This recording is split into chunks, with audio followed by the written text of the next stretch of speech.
امام غزالی رحمۃ اللہ علیہ نے انسان کو سمجھانے کے لیے اس کی دنیا کی زندگی کی ایک مثال لکھی ہے واقعے کی شکل میں کہ ایک انسان جو ہے وہ کہیں سفر پہ جا رہا تھا تو اس کا گزر ایک جنگل سے ہوا تو جنگل میں اسے نے دیکھا کہ پیچھے سے ایک شیر جو ہے نا وہ اس کے پیچھے پڑ گیا ہے۔ اب وہ شیر سے جان بچانے کے لیے تیز بھاگا، بھاگتے بھاگتے اس کو ایک کنواں نظر آیا اور کنویں میں اس نے ایک دم سے چھلانگ لگائی اور جیسے اس نے چھلانگ لگائی تو اس نے کنویں کی جو ہے نا وہ منڈیر کے اوپر ہاتھ سے پکڑ کر نیچے دیکھا تو نیچے پانی کے اندر ایک سانپ تھا۔ اب باہر شیر ہے اور اندر سانپ ہے، اب وہ کہے کہ میں اب کروں تو کروں کیا، تو اس نے جو کنویں کی پرانے کنویں جب ہو جاتے ہیں نا تو پرانے کنویں کے اندر ہریالی کی وجہ سے گھاس لمبا لمبا ہو جاتا ہے، تو اس گھاس پھوس جو نکل آتی ہے اس گھاس پھوس کو پکڑا کہ میں جو ہے نا اس گھاس کو جو ہے نا پکڑ کے میں جو ہے نا تھوڑی دیر رک جاؤں گا، شیر چلا جائے گا تو پھر میں باہر نکل آؤں گا۔ اتنی دیر میں اس نے دیکھا کہ دو چوہے جو ہے نا ایک کالے رنگ کا اور ایک سفید رنگ کا چوہا نکلا ہے اور وہ دونوں نے نا اس گھاس کو تیزی سے کاٹنا شروع کر دیا۔ اب وہ کہے کہ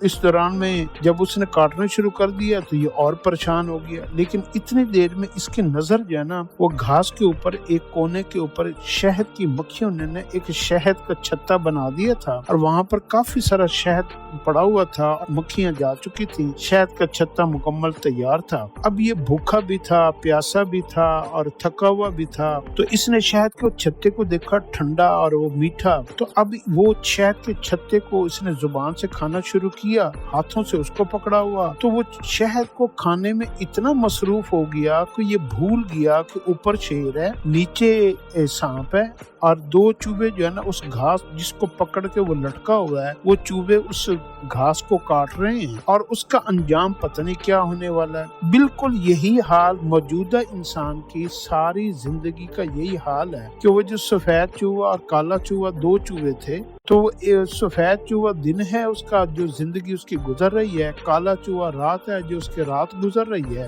اور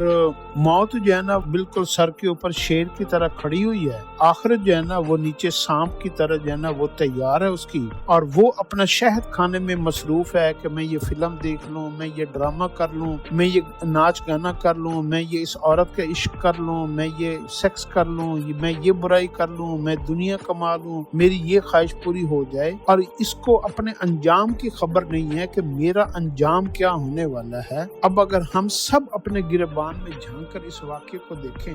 تو ہم سارے کے سارے اسی طریقے سے اسی انسان کی طرح گمراہ ہو کر اپنی زندگی گزار رہے ہیں، پتہ نہیں ہمارا کیا انجام ہوگا۔ لہذا مرنے سے پہلے جس کی آنکھیں کھل گئیں یہ بڑا خوش نصیب انسان ہے۔